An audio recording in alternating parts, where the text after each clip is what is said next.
Buenas tardes y bienvenidos a esta charla sobre la innovación tecnológica en la Copa América. Mi nombre es Carlos Clastre, me dedico a la comunicación en el ámbito de la vela desde hace muchos años y en los próximos minutos vamos a intentar, sobre todo con la colaboración de los ingenieros que tenemos aquí, explicar un poco la tecnología que incorpora la Copa América. Y para ello nos acompañan dos de los ingenieros que trabajan en los equipos de Copa América que están en Barcelona y que competirán en 2024, la 37 edición de la Copa América.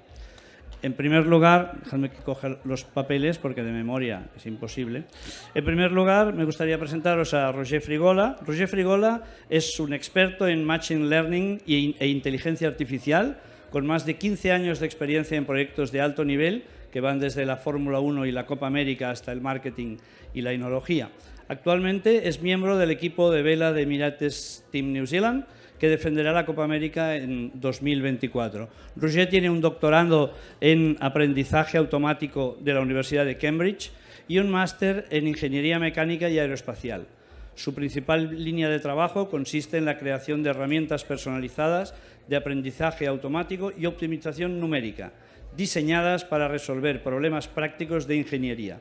Está particularmente interesado en cómo la próxima generación de modelos de inteligencia artificial tendrá impacto en la ciencia y la ingeniería. ¿Es esto? Muy bien. Gracias. Muy bien, he acertado. Bueno, pues ahora Jaume Adrià, uno de los benjamines entre los ingenieros de la Copa América. Jaume Adrià es un joven ingeniero licenciado en arquitectura naval por la Universidad de Southampton. Trabaja con Botín Partners, diseñando barcos de regatas de alto rendimiento, y actualmente está en la 37 Copa América, aquí en Barcelona, en el equipo Alinghi Red Bull Racing. Su principal área de interés es el diseño y optimización de barcos, desarrollando herramientas que permitan ajustar y mejorar su rendimiento en diversas condiciones de navegación. ¿También es correcto? Sí. Estupendo. Pero antes de meternos en materia, nos gustaría intentar explicar un poco qué es la Copa América para aquellos que tengan menos conocimiento. Porque se trata de un acontecimiento especial, ya mítico, alrededor hay toda una atmósfera muy curiosa. Pero bueno, para explicar un poco de qué se trata, algunas características. Se trata del acontecimiento deportivo más antiguo entre los que se celebran hoy en día. Empezó en el año 1851. De hecho, es más antiguo que los Juegos Olímpicos modernos. Por otro lado, es el tercer acontecimiento deportivo en volumen de audiencia, solo detrás de los Juegos Olímpicos y del Mundial de Fútbol. El acontecimiento en sí se trata de una regata en formato match race, por tanto, barco contra barco. El primero que llega, gana. Y lo que es importante es tener presente que, además de los aspectos deportivos propios de cualquier competición, se trata de un desafío tecnológico. La Fórmula 1 del mar, nos gusta llamar. Precisamente Roger, que ha estado en la Fórmula 1, nos puede comentar tal vez algún paralelismo entre la Fórmula 1 y el desarrollo tecnológico de los barcos de Copa América. Sí, es muy parecido porque las dos son disciplinas en las que hay una parte muy técnica y una parte deportiva humana, ¿no? Y si falla una de las dos, no funciona y las dos tienen que estar al máximo nivel. Diría que la diferencia principal es el tamaño. Un equipo de la Copa América son 100 y pico personas, y un equipo de Fórmula 1 pueden ser 1000.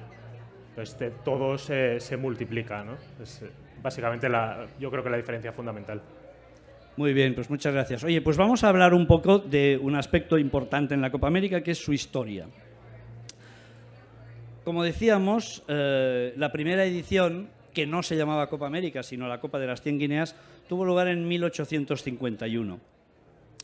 En ocasión de una exposición internacional que se llevó a cabo en Inglaterra, en Londres, se convocó una regata, el trofeo de la Copa de las 100 Guineas.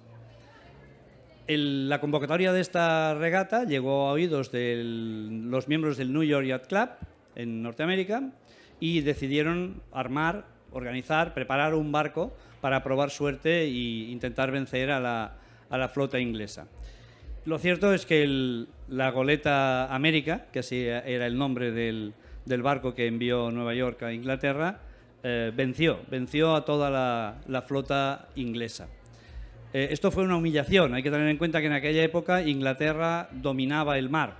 Por tanto, que los americanos hubieran llegado y hubieran ganado a toda su flota fue un auténtico palo. Aquí se produce una de las primeras anécdotas de la Copa América. Cuando la reina Victoria, presente en la regata, se le informó que la goleta América había vencido, preguntó a sus asistentes quién había quedado en segunda posición. Y ahí se produjo esa famosa frase que continúa en la comunicación incluso de la actual Copa América, es "no hay segundo, majestad". ¿Por qué? Porque en la Copa América se gana o se pierde, no se queda segundo o tercero. Esto es una presión añadida para nuestros compañeros ingenieros. Jaume, ¿sientes esa presión de que ganar es lo único importante hoy en día? Bueno, yo creo que la presión siempre la tiene el equipo defensor, porque son quien tienen que mantenerse. No es difícil ganar tanto como mantenerse ganando. Por tanto, también al Ingy Red Bull Racing, siendo nuestra primera temporada, también hay cero expectativas sobre nosotros. Por tanto, todo siempre es una ilusión y obviamente estamos aquí para ganar, eso no hay duda alguna. Y presión hay sobre todo los equipos porque hay muchos stakes en juego, pero creo que tienen más presión nuestros compañeros defensores. Sí. Muy bien. Oye, pues vamos a seguir un poco con el tema de la historia. El equipo americano se llevó, obviamente, la copa que había ganado y la donaron al New York Yacht Club. Pero la donaron mediante un acuerdo, que es el Deed of Gift, o un acuerdo de donación, que establecía determinadas condiciones. Esas condiciones, que es un documento de 2 páginas manuscrito, constituye realmente el libro de instrucciones o las reglas de la Copa América. Por ejemplo, establece que el ganador de la Copa, el detentor, el que tiene la Copa, está obligado a aceptar todos los retos, todos los desafíos que cualquier club del mundo le haga. Y además que tiene la capacidad de establecer cuáles son las reglas de la regata en la que se la va a jugar. Lo cierto es que durante 132 años Estados Unidos conservó la Copa y venció todos los desafíos que le llegaron, excepto en 1983, que un barco australiano le ganó y se llevó la Copa, que fue un disgusto enorme en Estados Unidos. Y hay otra famosa anécdota que dice que la Copa, que estaba en el New York Yacht Club en una vitrina, sería sustituida solo por la cabeza del skipper que la perdiera. Afortunadamente fue Dennis Conner y no se le cortó la cabeza. Pero tengo que decir que el Australia llevaba unas aletas en la quilla y que probablemente esa diferencia tecnológica es la que hizo que Australia ganara. Roger, ¿qué piensas? Una cosa tan sencilla y tan pequeña como unas simples aletas, visto por un neófito, en la quilla, ¿puede cambiar el sentido el resultado de una regata? Sí que puede, pero también creo que a veces se atribuye el éxito a la parte más visible y normalmente el éxito es un conjunto de pequeñas cosas que vas haciendo bien en todo el diseño. A lo mejor la vela de este barco era fabulosa, estaba muy bien diseñada, pero parecía igual que todas las otras, ¿no? Y son todas estas pequeñas cosas que suman las que al final te hacen ganar, creo. Pero bueno, en la imaginación colectiva al final quedan, a veces se le atribuye a las pequeñas cosas. Muy bien. Oye, pues bueno, ya lo veis aquí en la pantalla. Hay que tener en cuenta que desde 1851 solo 4 países la han ganado. Estados Unidos en 29 ocasiones, Nueva Zelanda en 4 ocasiones, Suiza en 2 y Australia, como he comentado antes, en una ocasión. Pero vamos a ver, ¿por qué llega la Copa América a Barcelona? Bueno, principalmente la Copa América llega a Barcelona porque, como he explicado antes, el detentor del título, de la Copa, decide, entre otras cosas, dónde quiere llevarla a cabo. Y se decide por Barcelona por ese primer argumento. La zona horaria es compatible con Europa y con Estados Unidos. Esto no es baladí. Pensad que las retransmisiones de las regatas, si se hacen con 12 horas de diferencia, como es el caso de Nueva Zelanda, es muy difícil conseguir audiencias. Por tanto, ese era un argumento. Otro argumento importante es la proximidad a los challenges de la Unión Europea y que estaba muy bien comunicada con Estados Unidos. Eso, entre otras cosas, hace que los challengers, que son los que van a retar a Team New Zealand, se apunten a esa regata porque precisamente hay una serie de facilidades. También eso facilita que venga público, que vengan sponsors, que venga, por ejemplo, patrocinio, por supuesto, sponsors y también medios de comunicación, que al final son los que le dan visibilidad. Había una ventaja también importante en Barcelona, el sistema de financiación público-privado que ya se ha experimentado en otros grandes eventos garantizaba la financiación del evento en Barcelona. Además, el Estado español establece unas ventajas fiscales declarando el evento de interés especial y, por tanto, hay unas ventajas fiscales para los patrocinadores. Además, esta copa, y ahora nuestros colegas nos explicarán, la 37, la copa que se celebrará en Barcelona, hay una especial preocupación por la sostenibilidad. ¿La percibís en vuestro trabajo? ¿Tenéis inputs claros en esa dirección? Sí, de hecho creo que Alinghi Red Bull Racing es un buen ejemplo de ello. Fuimos el primer equipo que nos dimos cuenta la de agua que usamos para mantener la base, limpiar el barco, limpiar todas las instalaciones, que al fin y al cabo en un ambiente de sequía tan grave como el que tenemos en Barcelona es muy importante. Así que justo desde iniciativa además del equipo de ingenieros del equipo se montó todo un sistema para purificar el agua del puerto y ahora todo el agua que usamos, que son muchos miles de litros diarios, esa agua sucia del puerto se purifica en la instalación y luego vuelve a salir más limpia al puerto otra vez. Y ahora se va a instalar el mismo método en todos los demás equipos del evento. Y en el caso de Emirates, que además es el que ha tenido esta iniciativa de querer que la copa sea especialmente sostenible. Por ejemplo, los chase boats son los barcos que siguen a los barcos de regata, son barcos con foils y que funcionan exclusivamente con hidrógeno, por tanto, no contaminantes. En el caso de Emirates, ¿también esta preocupación? Sí, eso es lo que te iba a comentar, que diseñamos este barco de hidrógeno que funciona pues con una energía que no genera emisiones, ¿no? Porque el hidrógeno genera electricidad en el barco y luego tienes motores eléctricos que son los que te impulsan. Hay que decir que estos barcos sería lo que antes llamábamos las neumáticas, que seguían a los barcos. Estos barcos alcanzan también velocidades estratosféricas para poder seguir a los barcos. ¿Qué velocidad alcanza un chase boat? Pues sí, más de 40 nudos. No sé si podría llegar a ir tan rápido como el barco, pero puede tomar atajos y entonces lo compensa. Muy bien, después hablaremos un poco más de todo esto. Bueno, algunas cuestiones más, es decir, el hecho de que Team New Zealand organice la edición de 2024, insistiendo mucho en el tema de la sostenibilidad. Claro, Barcelona es ya un referente en el tema de economía azul y sostenibilidad. Por tanto, ahí había un punto de conexión muy interesante. Hay otros dos puntos muy interesantes, que es la accesibilidad del público. El organizador quería específicamente que la regata de Barcelona, la 37 edición, fuera accesible al público, de manera que el público tenga acceso libre y gratuito a las regatas y además en el caso de Barcelona, como está las bases están dentro de la ciudad, dentro del puerto y el puerto está prácticamente dentro de la ciudad, hay una accesibilidad muy fácil por parte del público, tanto a las regatas como a las bases de los equipos, lo cual es muy interesante desde el punto de vista de comunicación, relaciones públicas y demás. Y por otro lado, lo que es evidente, la ciudad de Barcelona, como es evidente, es muy atractiva para mucha gente, para acciones de relaciones públicas por parte de los patrocinadores, para el público, medios de comunicación e incluso para los ingenieros de los equipos que en muchas ocasiones. Pensad que hay más de 100 o 150 personas en un equipo de Copa América que están en Barcelona durante un año y medio en algunas ocasiones y en algunas ocasiones vienen incluso con la familia. Por tanto, el atractivo de Barcelona es un factor también importante. ¿Cómo será la Copa América en Barcelona? Bien, pues hay 6 equipos. Estos 6 equipos son el Emirates Team New Zealand, el Defender, es decir, el propietario de la Copa, por tanto, el que la ganó en la última edición.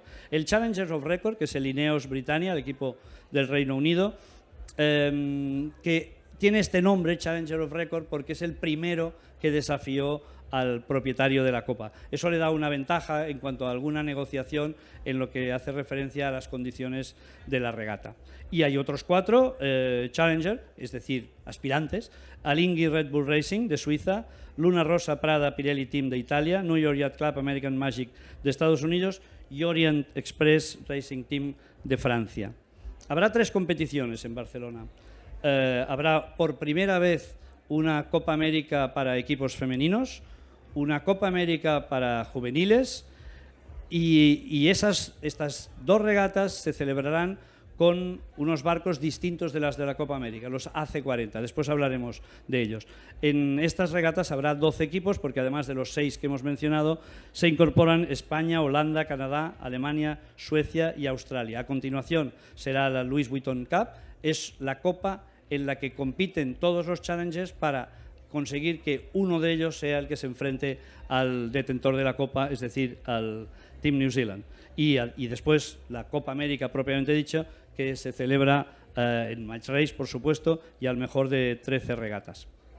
El calendario, bien, a finales de agosto, a partir del 22 de agosto, habrá una regata preliminar muy interesante para, por primera vez, los barcos se van a enfrentar. Los barcos estarán en el agua, si no ya me corregiréis, alrededor del mes de abril en Barcelona, y hasta el mes de agosto realmente no van a competir, no habrá ninguna competición entre ellos. Esa será la primera regata. Después, durante el mes de septiembre, estará la Louis Vuitton Cup para seleccionar el Challenger, como os he dicho.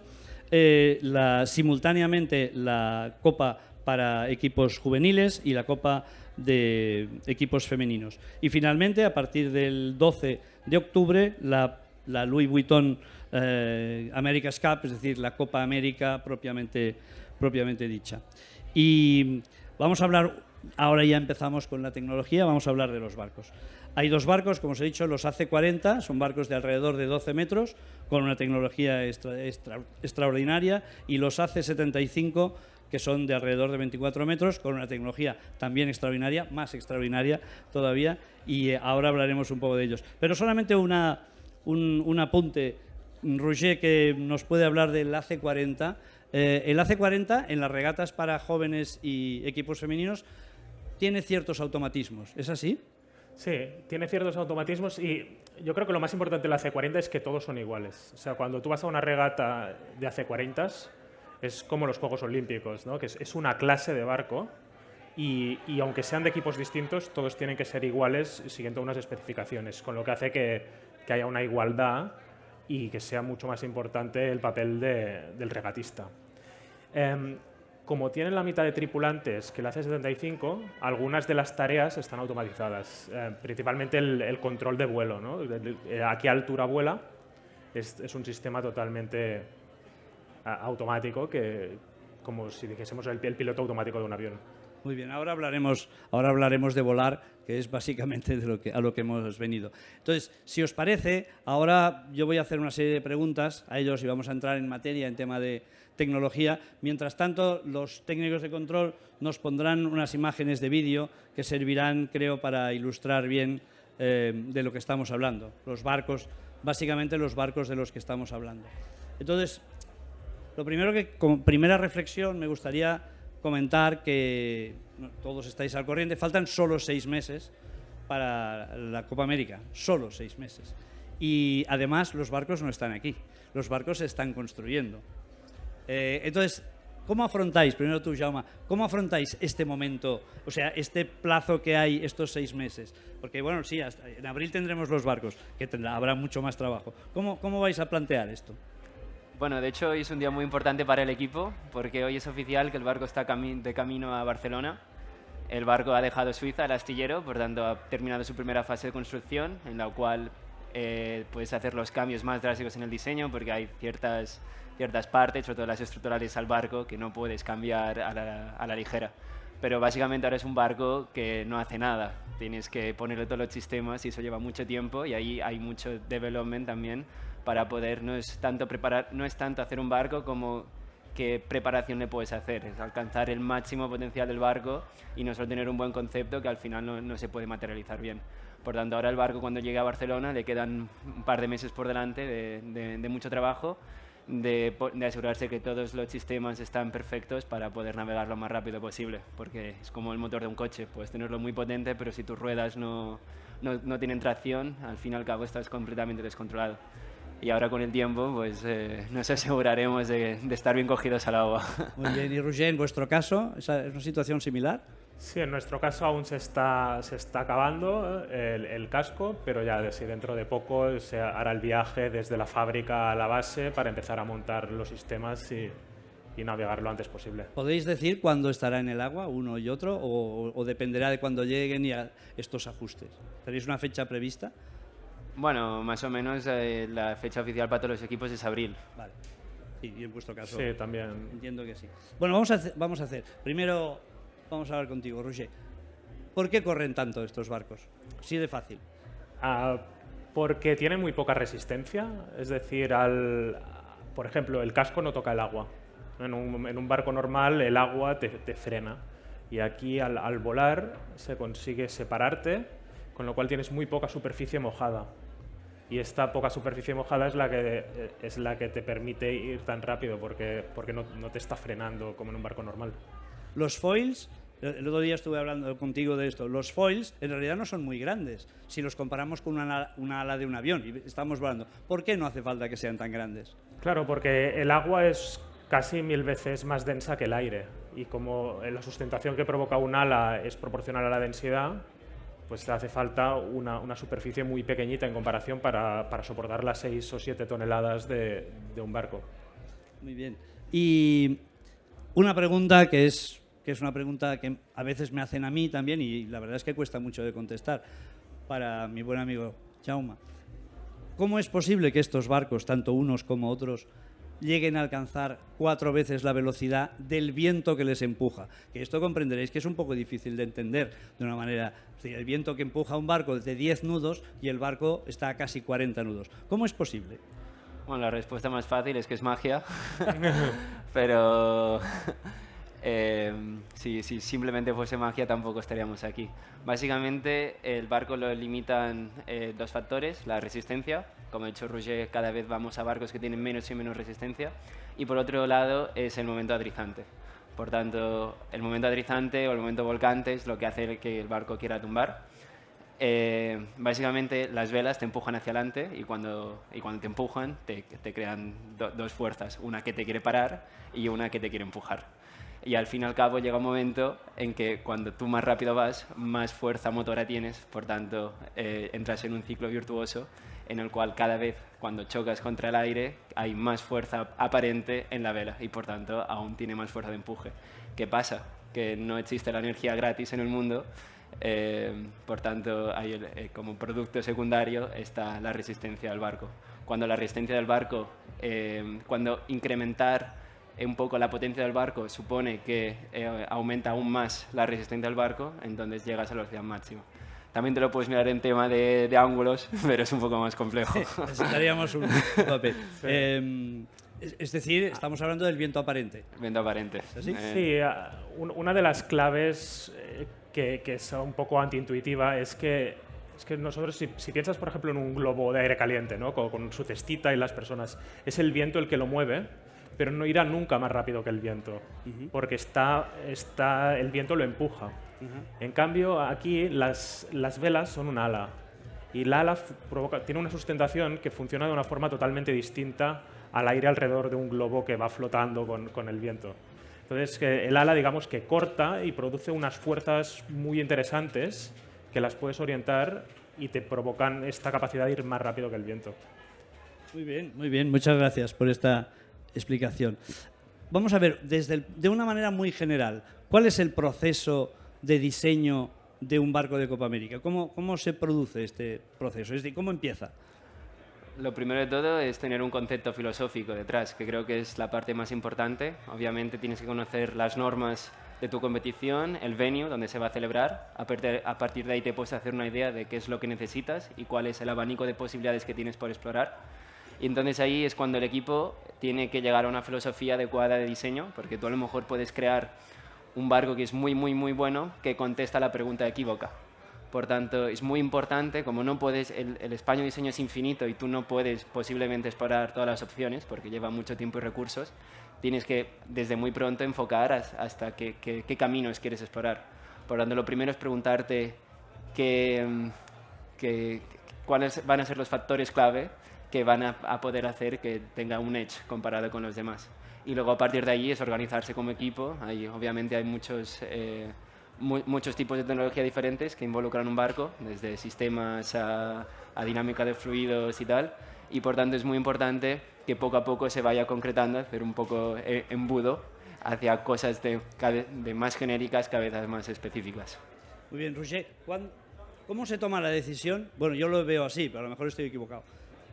Vosotros estáis un tiempo diseñando, tomando datos, decidiendo cómo va a ser el barco, y hay un momento en el que empezáis a construir. Claro, cuando empezáis a construir ya no se puede modificar esas líneas de las que hablaba Jaume. ¿Cómo se toma esa decisión? El momento en el que dices, empezamos a construir, ya no vamos a investigar más. Sí, básicamente por el calendario. Tú empiezas por el final, dices, la carrera está aquí, yo quiero antes de la carrera probar el barco 2 meses, el barco va a tardar 11 meses en construir, pues aquí está la fecha en la que tienes que tener los planos hechos y mandarlos a la fábrica, ¿no? Hay esa fecha para que, teniendo en cuenta los tiempos. Muy bien, entendido. Bueno, obviamente vosotros, como ha dicho antes Jaume, estáis limitados por una serie de reglas. Las reglas de la edición anterior a esta han cambiado mucho, es decir, para vosotros obviamente pues habrá muchos detalles. Nosotros en el agua, ¿qué tenemos que mirar para ver la diferencia que encontraremos entre la anterior edición y esta? Sí, las diferencias son relativamente pocas. La más importante es que se pasa de 11 tripulantes a 8. Otra es que se vuelven a permitir bicis en los barcos para generar la potencia que mueve las velas. Y luego los foils son un poco distintos, pero esto va a ser más difícil de ver a simple vista. Ok, pesarán menos los barcos. El barco pesará un poco menos, sí. Que no siempre es bueno. Ah, ¿no siempre es bueno? Ah, pues No. explícanos. A veces puede ir bien que el barco pese para poder llevar más viento, o sea, coger mejor el viento. O sea, los barcos muchas veces están limitados porque volcarías, ¿no? Entonces tú necesitas el peso para contrarrestar este esfuerzo. Entonces, según qué condiciones, si pudieses tener un peso variable sería fabuloso. Si está prohibido, pero si pudieses coger agua para lastrar y luego soltarla y tal, pues habría unos sistemas para hacer todo esto. Muy bien. Hoy has mencionado lo de los ciclistas. Jaume, explícanos un poco, ¿qué es esto de que hay ciclistas a bordo?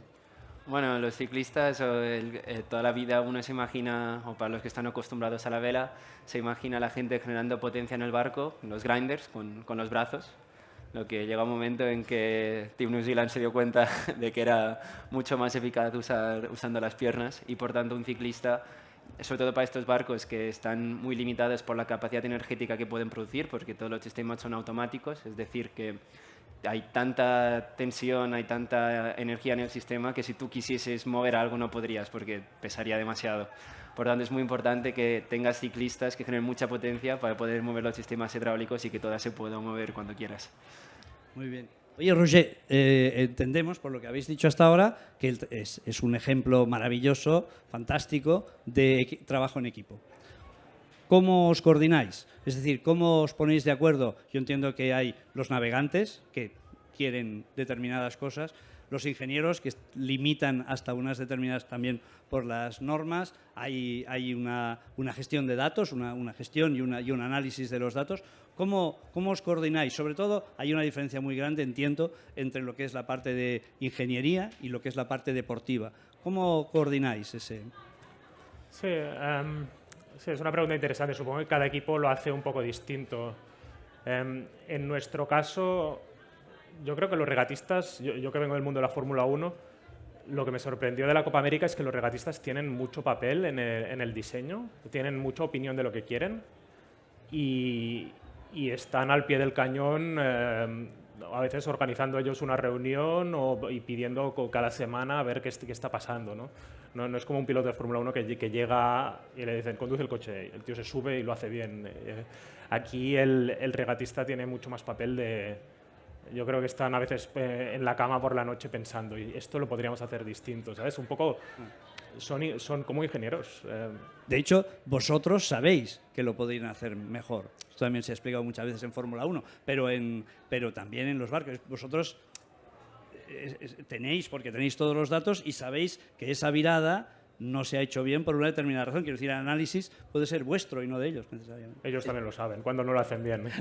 Sí, sí. No, y además es una pregunta muy interesante porque tienes que llegar a un compromiso entre los dos lados, porque muchas veces tú puedes diseñar un foil que a lo mejor, también un poco a lo que ibas de la resistencia de antes, los foils cada vez son más pequeños por lo general en todo el mundo de la vela, porque a medida que sube el nivel de los regatistas, todo el mundo quiere ir más rápido y quiere tener menos superficie mojada para ir más rápido. ¿Qué pasa? Que a lo mejor puedes diseñar un foil tan pequeño que no son capaces de controlar. Pero que no sean capaces de controlarlo hoy no significa que no sean capaces de controlarlo en medio año. Por tanto, a lo mejor tú les enseñas un foil que es muy radical, muy extremo, pero a lo mejor si no tienes en cuenta que ellos van a subir su nivel en todos los tiempos de entrenamiento que hay por delante, a lo mejor realmente estás haciendo un foil conservativo. Por tanto, es un juego entre los dos lados. Bueno, esto me hace pensar en algo que no sé si todavía es legal o no, que va a pasar en el futuro. Después igual volvemos a este tema. Pero el tema de la inteligencia artificial, es decir, estos errores que producimos el ser humano en nuestro día a día, tú que eres un especialista en inteligencia artificial, ¿puede ser que haya determinadas cuestiones que las resuelva de una manera automática el barco?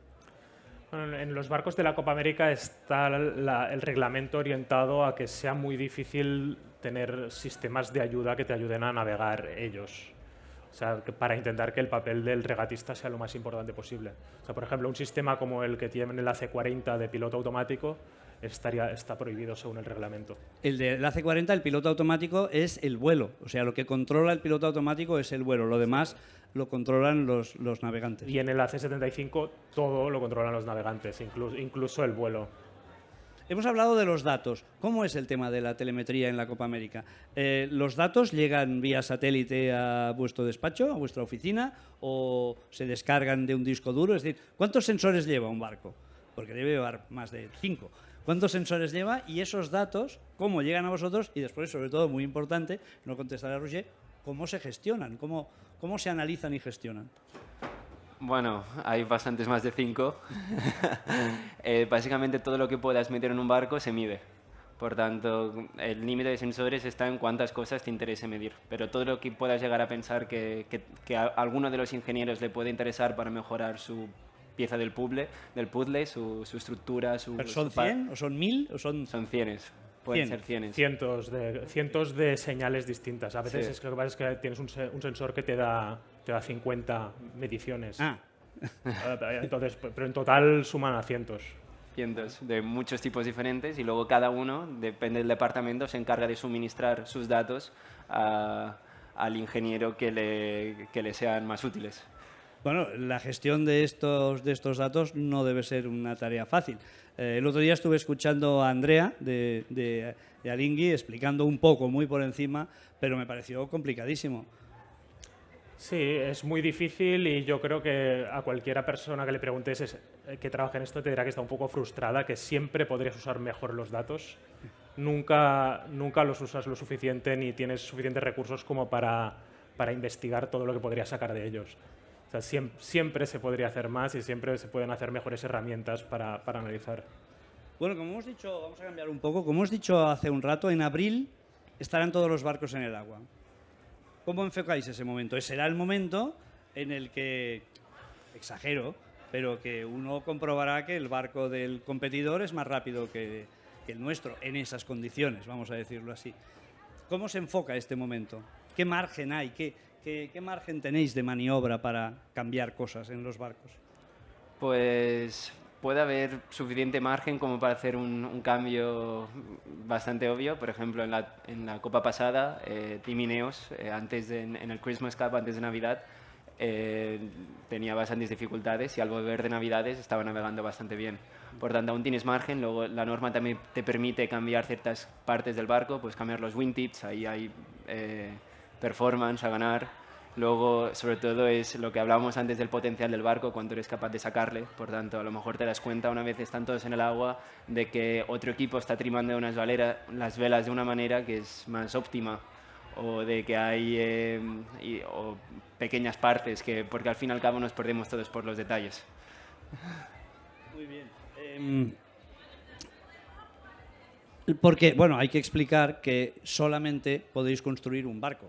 Antiguamente se podían construir dos y entonces había un barco que servía para probar las evoluciones que se producían en el otro. Esto ya no es posible, solo tenéis un barco y todo lo que podéis hacer es... Pero el nivel de sofisticación de la simulación, en la que tú también tienes una parte importante, supongo que es una ayuda extraordinaria. Es decir, no hay sorpresas. Cuando el barco va al agua, pregunto, cuando el barco va al agua no hay sorpresas. Va a pasar lo que pasaba en el simulador, supongo. Sí, lo malo es que si hay sorpresas siempre son malas. Nunca va mejor de lo que te pensabas. Pero sí, diseñamos el barco en simulación, o sea que nos fiamos totalmente de las herramientas que tenemos y gran parte de la gracia de hacer un barco de estos es tener las buenas herramientas. Y son herramientas que en gran parte nos hacemos nosotros mismos. Al fin y al cabo, un poco tu confianza en tus herramientas es tu capacidad de tomar riesgos. Porque si no confías en tus herramientas, no puedes jugártela, hacer según qué tipo de diseños, porque no sabes qué va a salir. Y como solo tienes un barco, tienes que asegurarte que te sale bien de one shot. A medida que trabajas, había una cita famosa de Lincoln que era que si le dabas 8 horas para talar un árbol, tardaría 6 afilando el hacha y 2 cortando. Y es un poco lo que hacemos nosotros. Trabajamos en las herramientas todo el rato para luego usarlas un tiempo muy limitado. Al fin y al cabo, el trabajo en sí se vuelve trivial. Lo importante es la tecnología que hay detrás, que hace el trabajo por ti. Exacto, ¿no? Es un nivel de tecnología en el que no podemos comprar herramientas para hacerlo. Entonces, en gran medida te las tienes que fabricar tú. Muy bien. Oye, el cambio que antes has mencionado de 11 a 8 tripulantes, en principio lo que se está diciendo es que los tripulantes no van a cambiar de banda, como hasta ahora ha sucedido y en muchas especialidades de la vela es así. La tripulación está en el lado que conviene por el peso, entre otras razones. Por tanto, la opción de cambio de rol, es decir, que hay una tripulación que está en un lado y otra en otro y que actúa de una manera en un momento y en otro. ¿Creéis que será la solución general para todos los equipos? Sí, creo que ya se está tomando bastante como un estándar. El AC40 ya funciona así. Creo que es la forma de navegar más eficiente, ¿no? Eliminar el momento del paso de un lado a otro y hacerlo simétrico y cambiar los roles. Se ha dicho que, claro, la evolución de cascos y de foils y de velas ha avanzado muchísimo y ya supongo que el margen que queda es pequeño y que, por tanto, son las maniobras donde va a haber grandes cambios. Jaume, ¿qué cambios va a haber en las maniobras? ¿Qué significa? Bueno, más que cambios en las maniobras, es una mala maniobra te cuesta una regata. Es decir, una mala maniobra son más segundos que casi cualquier cambio en el diseño que puedas hacer. Por tanto, sin querer jugar conservativo, porque quien es conservativo es imposible que gane, tomar un riesgo en una maniobra para pasarla lo suficientemente óptima para no perder tiempo conlleva un riesgo. Y también un poco enlaza a lo de la inteligencia artificial de antes, de que tú a lo mejor puedes modelar una maniobra que es perfecta, pero tan perfecta es que a lo mejor un humano no es capaz de realizarla. Por tanto, luego también llega un poco lo que hablamos antes del diálogo entre ingenieros y regatistas, porque nosotros a lo mejor somos capaces de modelar una maniobra que creemos que ellos serán capaces de hacer y a lo mejor no. Y un poco es desde el punto de vista de la simulación, pero también el análisis de datos y también la experiencia de todos los regatistas, de los entrenadores que hay en los equipos, ver de qué manera se puede hacer un pase de boya de una manera segura, pero que tampoco te adelante todo el mundo por detrás. Hablando precisamente de esto, entiendo que los barcos, en el proceso de diseño del que hemos hablado al principio, apuntáis a un a un determinado rango meteorológico, quiero decir, a un determinado campo de regatas. Es decir, vosotros habéis analizado, probablemente, seguro, el campo de regatas de Barcelona para decidir en qué dirección va a ir. ¿Cómo es este proceso? ¿Cómo se analiza las condiciones meteorológicas que suponéis que habrá y a raíz de las cuales diseñáis el barco? Bueno, básicamente mirando la estadística, ¿no? de qué vientos hay de forma predominante, ver también las estadísticas del estado del mar, habiendo navegado aquí el verano pasado, y esto te da una idea general de las direcciones. Digamos, en general esto no te va a cambiar totalmente la filosofía de diseño, diría, pero simplemente te orienta más en una dirección o en otra. Porque es seguro que si mañana se tuviera que cambiar la Copa América de escenario, sería un problema porque los barcos están diseñados bastante para o no es tan crítico. Sabemos que las regatas están entre unos límites de viento, porque hay un límite inferior y superior. Entonces, tu barco no puede ser un desastre en ninguna. O sea, a no ser que quieras tomar mucho riesgo, tienes que diseñar un barco que más o menos tolere varios rangos.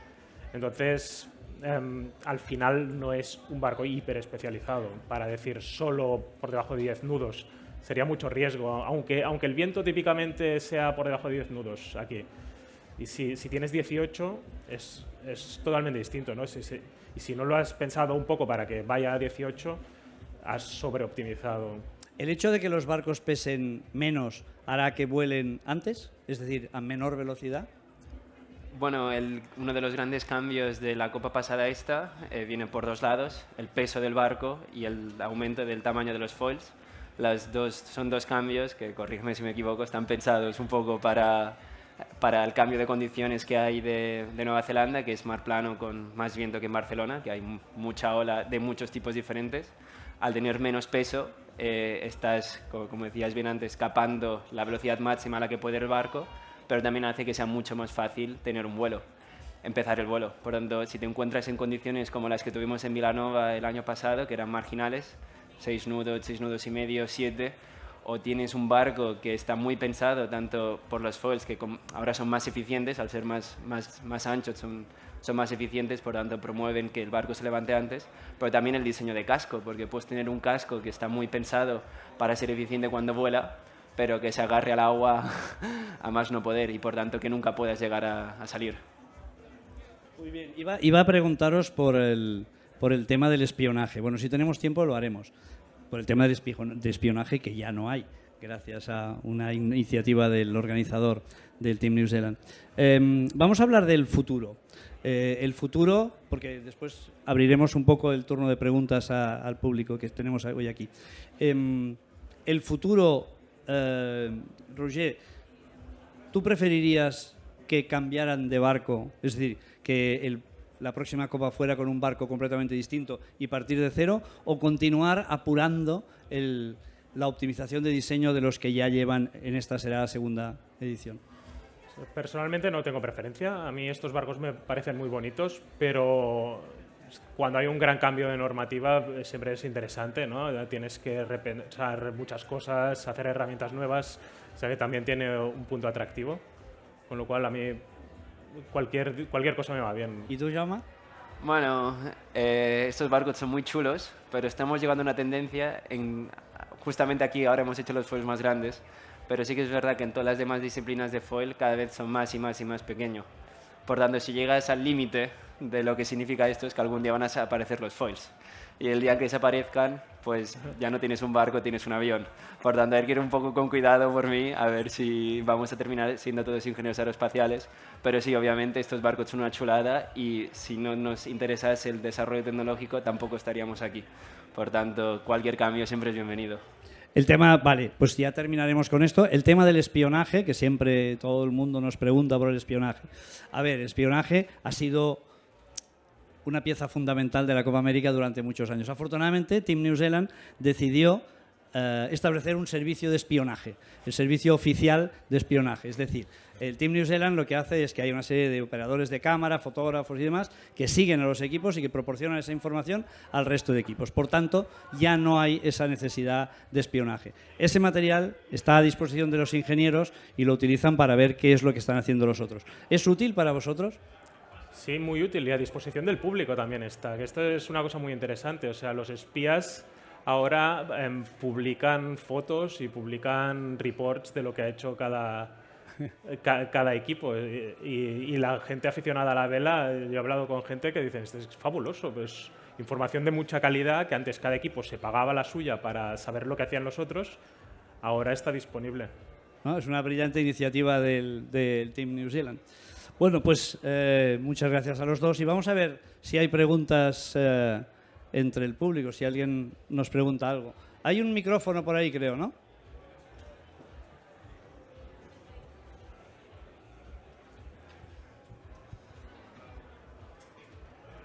Sí. Hola, buenas tardes. Gracias por toda la conferencia y todo lo que nos habéis explicado, que es súper interesante. A ti, gracias. De lo poco que se ha criticado a la Copa América es que se ve como un evento elitista, ¿no? Se ve un poquito que está trayendo pues, la jet set y que todo esto no aporta un valor a la ciudad más que encarecerla. Yo creo que los que nos dedicamos un poquito al sector vemos que las innovaciones tecnológicas y un poco todo lo que se está desarrollando dentro de, obviamente, de vuestro trabajo es lo que al final puede caer en la industria tanto de consumidor final y no solo de los barcos, ¿no?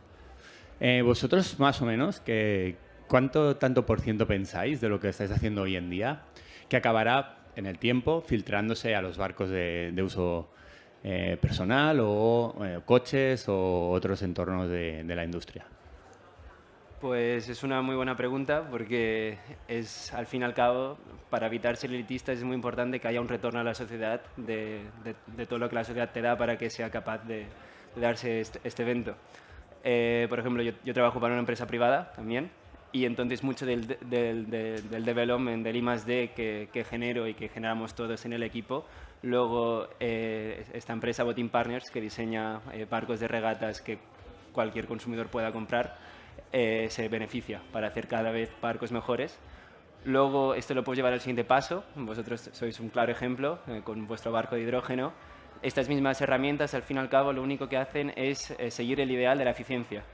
Y cuando tú tienes una herramienta que es capaz de modelar algo cada vez más genérico y cada vez de manera más eficiente, luego, si lo usas con cabeza, eres capaz de extrapolarlo al sector comercial. Si puedes optimizar la forma de un barco, puedes optimizar la forma de un barco de vela o la de un carguero. Al fin y al cabo, la gran mayor parte del comercio marítimo se mueve por cargueros. Por tanto, si puedes hacer un 1% un carguero más eficiente, al fin de año es un ahorro tanto medioambiental y también económico para todo el mundo. Por tanto, sí que es verdad que a lo mejor no es obvio para todo el mundo, pero en Valencia, después de la Copa, se quedaron muchas empresas, especialmente de análisis de datos y de sensores, que se han quedado como tejido de pymes en la ciudad. Por tanto, sí que tiene un impacto. ¿Y tú, Roger, que has estado en Fórmula 1, que también se le cuelga este San Benito de que la tecnología no llega al público? Sí, creo que tiene los dos aspectos. Una cosa es que, claro, estos son barcos que haces con mucho presupuesto, ¿no? Entonces hay algunas piezas que no es realista que una persona que tiene un yate de 9 metros pueda usar la misma tecnología porque es carísimo, ¿no? Pero es parte de la gracia de estos barcos. Y yo creo que una de las cosas que se filtra es el ejemplo del foiling, ¿no? Hace 10 años había foiling en la Copa América y no mucho más. Y hoy lo ves en todas partes, ¿no? Ves gente con kites, gente con windsurfs, gente que están ya fabricando cruceros de placer con un poco de foiling y se está filtrando, o sea, que se filtra más como por el ejemplo, más que la tecnología concreta de hacer una pieza que es demasiado caro, ¿no? Una pieza que haces en Fórmula 1 en la Copa América no la puedes pasar esa tecnología exacta, pero sí pasas el concepto. Muy bien. ¿Alguna otra pregunta?